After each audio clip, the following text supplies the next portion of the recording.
Bonjour, dans le cours précédent nous avons vu les tableaux, mais pour le moment nos tableaux ont une seule dimension. C'est-à-dire c'était des tableaux qui étaient plutôt linéaires, donc on avait des valeurs qui étaient les unes à la suite des autres. Donc ça, c'est ce qu'on appelle des tableaux monodimensionnels, c'est-à-dire on a une seule dimension. Voilà, c'est sur une ligne. Mais on peut très bien créer d'autres types de tableaux qui sont des tableaux multidimensionnels.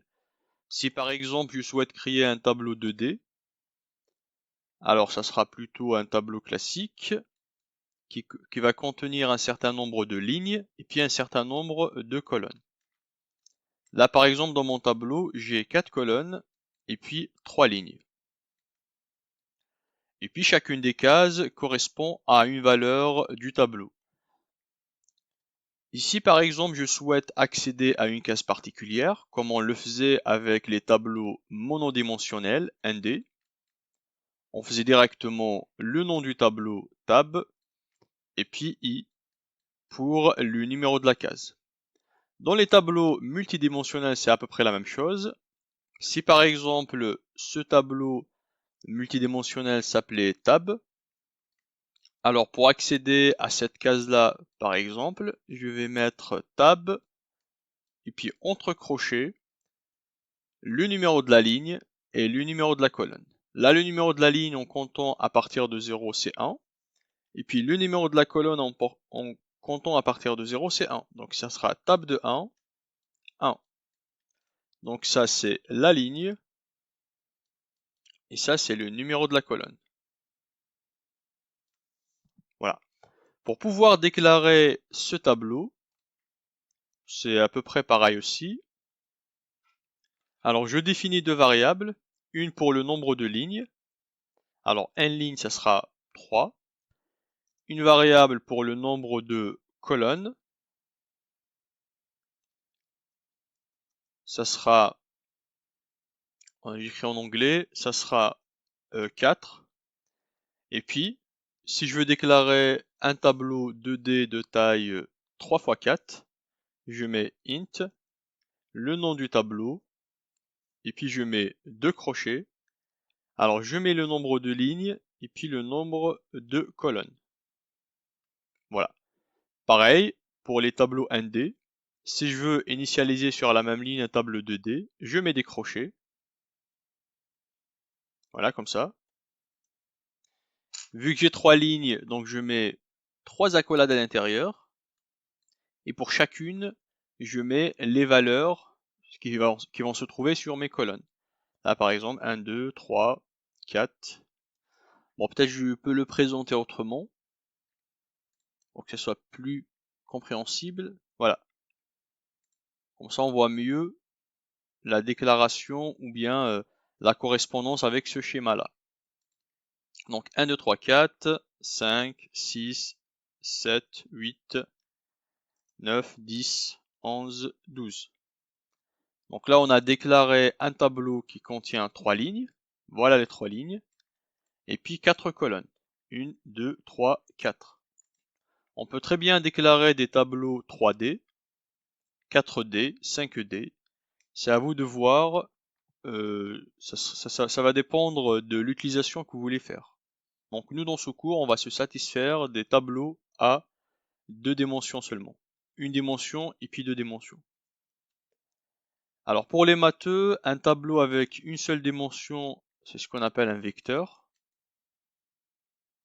Et puis un tableau 2D, c'est ce qu'on appelle une matrice.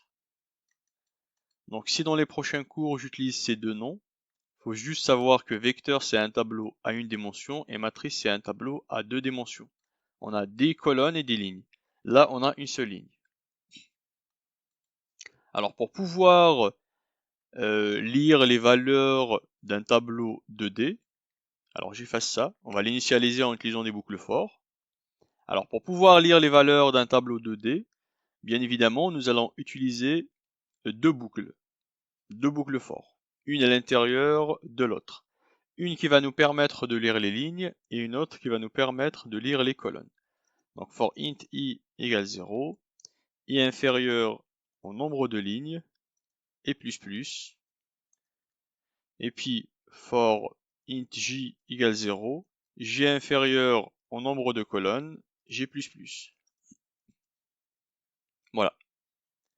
Et puis je demande à l'utilisateur d'introduire la valeur de la case IJ. Alors tab de I, J. Alors IJ, ça sera des %d égale IJ. Et puis scanf, pour pouvoir lire cette valeur, donc %d. Alors la case en question, c'est tab de I, J, donc I commercial, comme si on était en train de lire une variable normale, tab de IJ. Voilà. Donc ça, c'est pour lire un tableau 2D, une matrice. Alors ça, c'est pour la lecture. Et pour l'affichage, on va le voir dans un instant. Alors commençons déjà par exécuter ce petit bout de code pour voir ce que ça donne. Alors, il me demande d'entrer tab de 0, 0. Alors je mets 0, 1, 2, 3, 4, 5, 6, 7, 8, 9, alors 10, 11, voilà. Donc là, j'ai introduit toutes les valeurs de ma matrice. Tab de 0, 0, 0, 1, 0, 2, 0, 3, ainsi de suite. Voilà, je les ai remplis de cette manière. Tab de 0, 0, 0, 0, 1, 0, 2, 0, 3, 1, 0, 1, 1, 1, 2, 1, 3, ainsi de suite. Alors donc la lecture, on vient de la faire, là on passe à l'affichage. Donc vous imaginez bien que ça sera pareil, on va utiliser une boucle for, et puis à l'intérieur une autre boucle for, égale 0, et inférieur au nombre de lignes, et plus plus, et puis à l'intérieur, j égale 0, j inférieur au nombre de colonnes, j++. Et puis on affiche la case tab de IJ. Printf. Alors %d, alors je mets tab de %d égale %d. Virgule. Et puis là je mets IJ et puis tab de IJ. Voilà. Alors pour pouvoir faire un petit formatage à l'affichage, ce que je peux faire c'est, bon déjà cette boucle permet de parcourir toute la ligne. Donc ce que je peux faire, c'est juste de rajouter ici une tabulation, c'est-à-dire les éléments d'une ligne, elle va les afficher les uns à la suite des autres, séparés par des tabulations.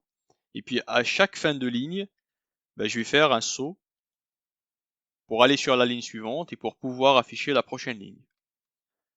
Donc si j'exécute tout ça,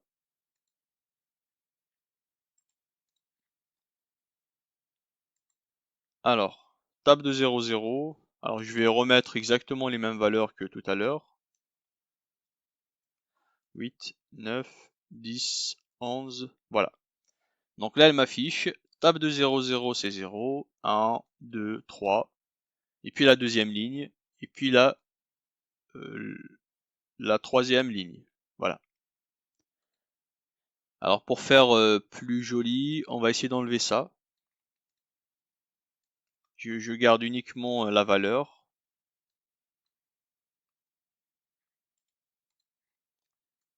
Alors, je remets exactement les mêmes valeurs.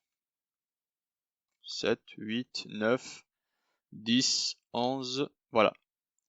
Donc vous voyez bien que j'ai 3 lignes et puis 4 colonnes. Si je prends par exemple tab de 1, 2, et je lui ai affecté 6, alors 1, 2, c'est la ligne numéro 1, la colonne numéro 2. C'est-à-dire c'est celle-là, c'est-à-dire c'est ce 6. Voilà, j'ai bien mis 6 à l'intérieur. Alors vous pouvez très bien vous amuser à créer des tableaux 3D, 4D, pour voir à peu près comment ça marche. Sinon, si vous créez par exemple un tableau 3D, vous aurez évidemment besoin d'avoir 3 boucles. 3 boucles, une à l'intérieur de l'autre. Et pour l'affichage, pareil, 3 boucles. Un tableau 4D, vous l'avez compris, vous aurez aussi besoin de 4 boucles, et pour l'affichage, 4 boucles aussi, et ainsi de suite. Donc on se dit à la prochaine vidéo pour voir plus de choses sur les tableaux. À plus!